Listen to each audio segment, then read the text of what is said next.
नमस्कार दोस्तों।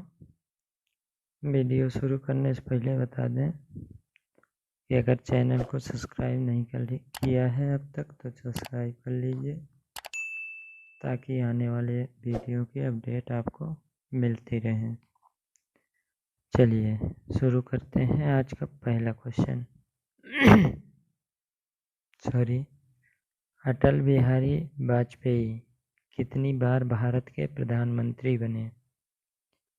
Option A 1, option B 2, option C 3, option D 4। 10 second का टाइम लीजिए, सोचिए सही उत्तर के बारे में, फिर देखते हैं सही उत्तर क्या है।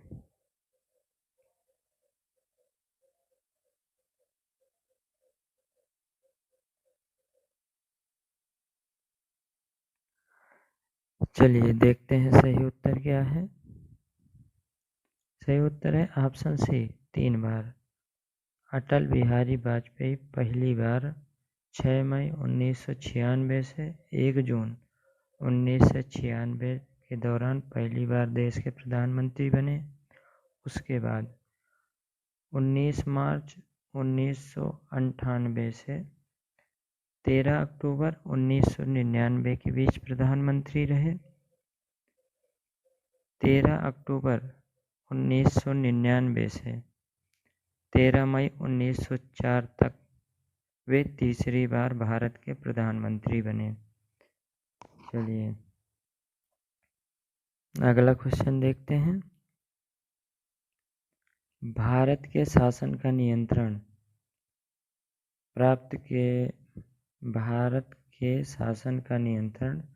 प्राप्त करने के बाद महारानी विक्टोरिया ने किस वर्ष की घोषणा की? Option A 1857, option B 1858, option C 1859, option D 1860।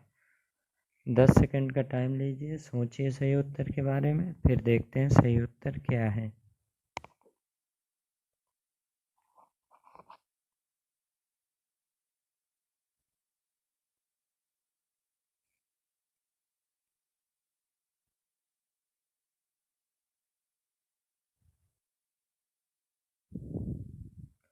चलिए देखते हैं सही उत्तर। सही उत्तर है ऑप्शन बी 1858।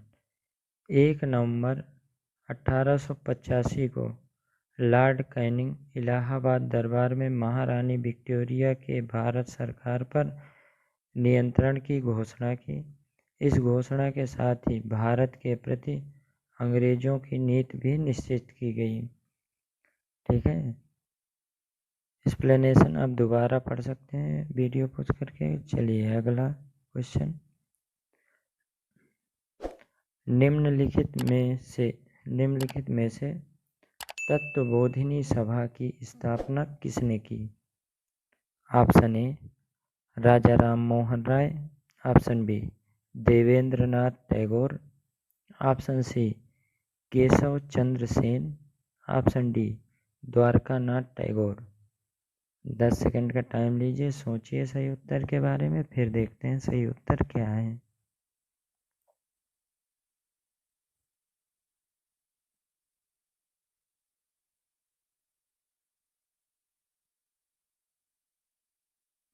चलिए देखते हैं सही उत्तर।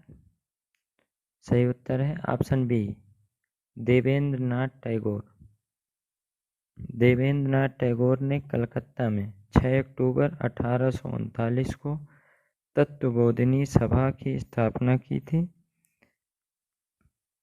इस सभा का उद्देश्य धार्मिक विषयों पर चिंतन तहत उपनिषदों के सार का प्रसार करना था। 1859 में तत्वबोधिनी सभा का विलय ब्रह्मो समाज में कर दिया गया। ठीक है, चलिए अगला क्वेश्चन देखते हैं। दीवान मणिराम दत्ता ने 1857 के विद्रोह का नेतृत्व किस क्षेत्र में किया था?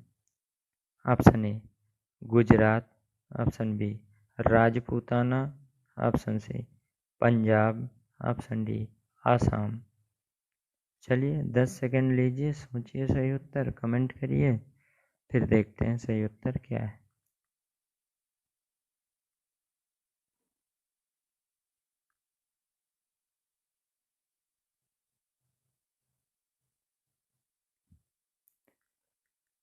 चलिए देखते हैं सही उत्तर क्या है। सही उत्तर है ऑप्शन डी, असम।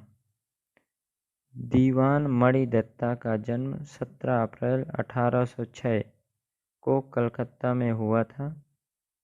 उन्होंने आसाम में सबसे पहले चाय के बागान स्थापित किए। 1857 में ब्रिटिश ईस्ट इंडिया कंपनी के विरुद्ध युद्ध छेड़ने के लिए उन्हें फांसी की सजा दी गई थी। चलिए अगला क्वेश्चन देखते हैं। ब्रिटिश सरकार ने भारत के अधिराज्य के अधिकार को किस अधिनियम, चार्टर या प्रस्ताव द्वारा मान्यता दी? ऑप्शन ए अगस्त घोषणा, ऑप्शन बी अगस्त प्रस्ताव, option C Cripps mission, option D Montagu घोषणा। चलिए 10 सेकंड का टाइम लीजिए, सोचिए उत्तर के बारे में, फिर देखते हैं सही उत्तर क्या है।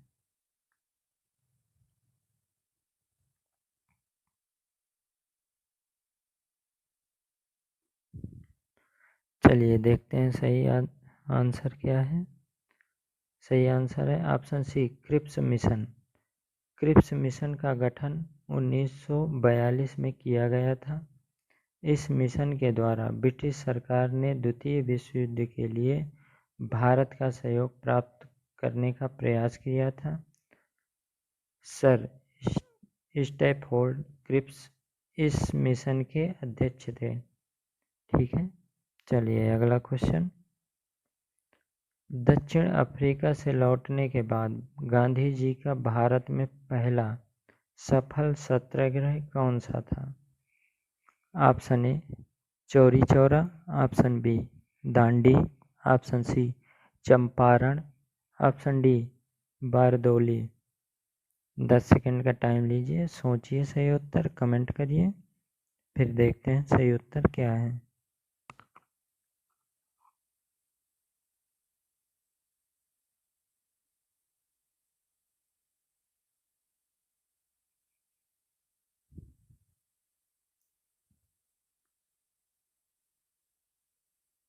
चलिए देखते हैं सही उत्तर। सही उत्तर है ऑप्शन सी चंपारण। महात्मा गांधी द्वारा चंपारण सत्याग्रह 19 अप्रैल 1917 से 17 में शुरू किया गया। इस सत्याग्रह का उद्देश्य नील की खेती करने वाले किसानों को न्याय दिलाना था। चलिए अगला क्वेश्चन। पानीपत की तीसरी लड़ाई के परिणाम क्या थे? 1 नंबर मराठा शक्ति का विकेंद्रीकरण, 2 उत्तर पूर्वी भारत में ईस्ट इंडिया कंपनी सशक्त बनी, 3 नादिर शाह का आक्रमण। चलिए ऑप्शन देखते हैं। ऑप्शन ए केवल 1, ऑप्शन बी केवल 1 और 2, ऑप्शन सी केवल 1 और 3, ऑप्शन डी केवल नहीं 1, 2 और 3। चलिए 10 सेकंड का टाइम लीजिए, सोचिए सही उत्तर के बारे में, फिर देखते हैं सही उत्तर क्या है।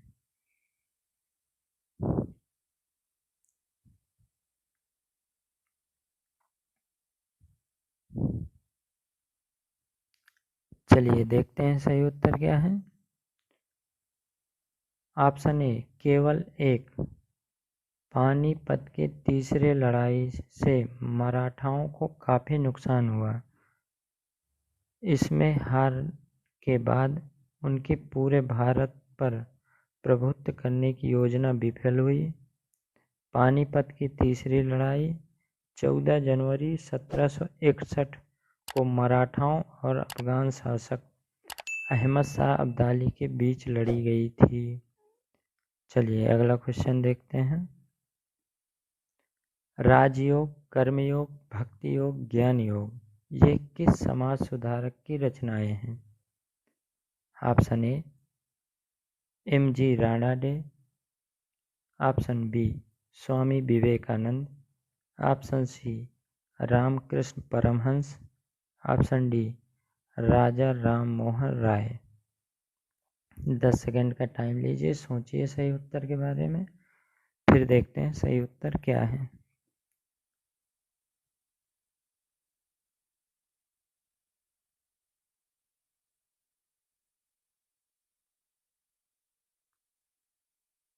चलिए देखते हैं सही उत्तर। सही उत्तर है ऑप्शन बी स्वामी विवेकानंद। स्वामी विवेकानंद का जन्म 12 जनवरी 1863 को बंगाल में हुआ था। वे प्रसिद्ध दार्शनिक, लेखक व स्वतंत्रता सेनानी थे। वे रामकृष्ण परमहंस के शिष्य थे। उन्होंने रामकृष्ण मिशन की स्थापना की थी। चलिए अगला क्वेश्चन देखते हैं। भारतीय राजनीति का ग्रैंड ओल्ड मैन किसे कहा जाता है? Option A Bipin Chandra Pal, option B Dadabhai Naoroji, option C Surendranath Banerjee, option D Rash Behari Bose. 10 second का टाइम लीजिए, सही ऑप्शन सोचिए, फिर देखते हैं सही उत्तर क्या है।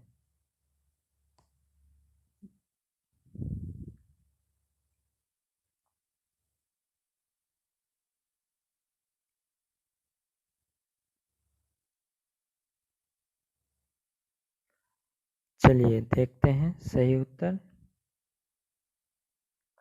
सही उत्तर है option B Dadabhai Naoroji. दादा भाई नौरोजी को महात्मा गांधी और गोपाल कृष्ण गोखले का गुरु माना जाता है। उनकी प्रसिद्ध कृति poverty and unBritish rule in India के द्वारा उन्होंने भारत से धन निकासी के सिद्धांत का प्रतिपादन किया। वे हाउस ऑफ कॉमन्स के सदस्य बनने वाले पहले भारतीय थे। एक्सप्लेनेशन वीडियो पॉज करके आप दोबारा पढ़ लीजिए। चलिए चलते हैं अगले क्वेश्चन पे। 1857 के विद्रोह का नेतृत्व लखनऊ से किसने किया था? Option A Maulvi Ahmadullah Shah, option B Birjis Qadir, option C Begum Hazrat Mahal, option D Tatya Tope. 10 second का टाइम लीजिए, सोचिए सही उत्तर के बारे में, कमेंट करिए सही उत्तर, फिर देखते हैं सही उत्तर क्या है।